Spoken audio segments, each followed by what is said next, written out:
Terkadang seorang pemuda lupa bagaimana dia meraih kesuksesan.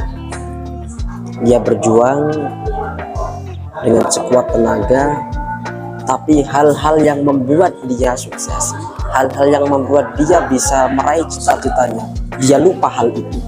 Ibarat menginginkan melaju ke seberang tepian, tapi dia harus melewati sungai, tapi dia tidak mau menginginkan, dia tidak melakukan hal-hal yang bisa menyampaikan dia sampai sana.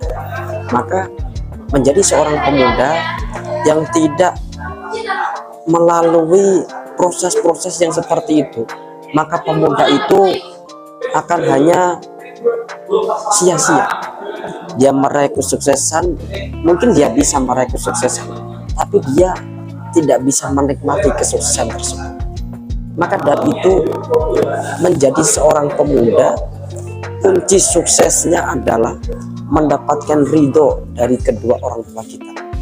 Banyak dari kita menjadi seorang pemuda yang ketika mempunyai kedua orang tua kita, ngomongnya seenak-enaknya saja, dia tidak mencari ridho kedua orang tuanya, maka sulit apa? Sulit dalam meraih kesuksesannya. Maka menjadi seorang pemuda yang menginginkan sukses, yang menginginkan bisa meraih cita-citanya, maka dia harus apa? Harus mencari ridhonya, apa yang diperintahkan oleh kedua orang tuanya dilakukan, apapun yang diharapkan oleh orang tuanya. Oh nak, ini kamu jadi anak yang soleh ya nak, oh ini kamu mondok, oh ini kamu sekolah, maka insya Allah kamu akan mendapatkan suksesan. Karena suksesnya seorang pemuda, seorang anak itu terlahir dari ridho dari kedua orang tua kita. Karena apa? Ridho Allah fi ridhal walidain wa sukhtuhu fi sukhtil walidain. Ridho kedua orang tua itu terletak, ridhonya Allah, ridho pangeran kita, ridho Tuhan kita itu terletak pada ridho kedua orang tua kita. Dan bendunya Allah terletak pada bendunya kedua orang tua kita. Maka kesimpulannya hadirin, ketika kita menjadi seorang pemuda, jangan sampai lupa dengan restu dan juga ridho dari kedua orang tua. Pada suatu ketika ada seorang pemuda, suatu ketika Nabi Musa itu bertanya sama Allah, ya Allah, siapa teman saya kelak di surga nanti? Oh Nabi Musa, ini kelak di surga nanti kamu temanmu si fulan ini, rumahnya di sini, orangnya seperti ini. Ketika itu paginya Nabi Musa pergi ke desa tersebut mencari ciri-ciri yang diberikan oleh Allah. Dicari, ketika itu menemui orang yang pertama kali pergi ke pasar. Misalkan namanya siapa ya, si Paijo misalkan. Paijo ini pekerjaannya jual daging. Ketika itu setiap hari jual daging, tapi ketika sudah mau habis dagingnya nih, masih ada beberapa dagingnya, tapi daging tersebut tidak dijual, padahal masih beberapa, walaupun yang membeli itu berapa juta, berapa triliun, tapi nggak diberikan.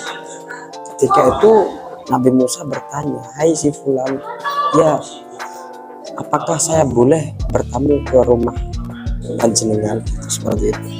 Suatu kehormatan bagi saya ketika ada seorang tamu yang mau bertamu ke gubuk saya. Ketika itu Nabi Musa ketika itu belum tahu kalau itu Nabi Musa. Setelah itu dia pergi ke rumahnya si fulan tadi. Ketika sudah sampai rumah, Nabi Musa dipersilakan untuk duduk di ruang tamu.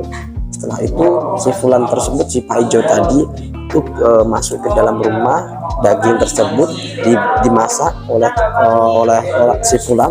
Setelah dimasak, tiba-tiba si fulan tersebut mengambil karung yang dalam karungnya ada sesuatu, dibawa ke ruang tamu, terus dibuka. Ternyata di situ ada nenek, ada seorang ibu. Ternyata itu adalah ibunya si Paijo tersebut. Ditanya, itu siapa? Itu ibu saya. Ya kenapa kok kamu masukkan ke dalam karung terus kamu ikat?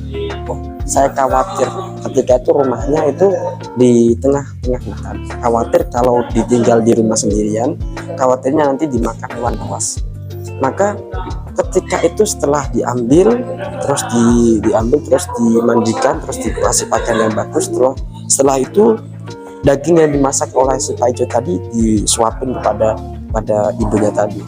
Ketika sudah semua, terus si Pak Ijo ke belakang, terus dari mulut seorang ibunya itu bilang, ya Allah, jadikanlah anak saya ini temannya Nabi Musa kelak di surga. Setelah dari kejadian itu Nabi Musa mengambil kesimpulan, oh ini toh yang menjadikan orang ini menjadi teman saya kelak di surga nanti. Itu loh, ketika kita bagus dengan orang tua, ketika kita baik kepada orang tua, insya Allah apa yang kita inginkan, apa yang kita cita-citakan, insya Allah akan dijabai oleh Allah Subhanahu wa Ta'ala. Karena apa? Karena ridha Allah, ridha Tuhan kita terletak pada ridha kedua orang tua kita, dan juga bendunya Allah terletak pada bendunya kedua orang tua kita. Jangan lupa tetap mencari ridhonya dan tetap usaha sekuat tenaga dan minta ridho seorang ibu, minta ridho pada kedua orang. Semoga kita mendapatkan rahmat, mendapatkan ridho dari Allah dan juga mendapatkan ridho dari kedua orang tua kita. Sekian dari kami yang bisa saya sampaikan, kurang lebihnya saya minta maaf yang sebesar-besarnya. Wassalamualaikum warahmatullahi wabarakatuh.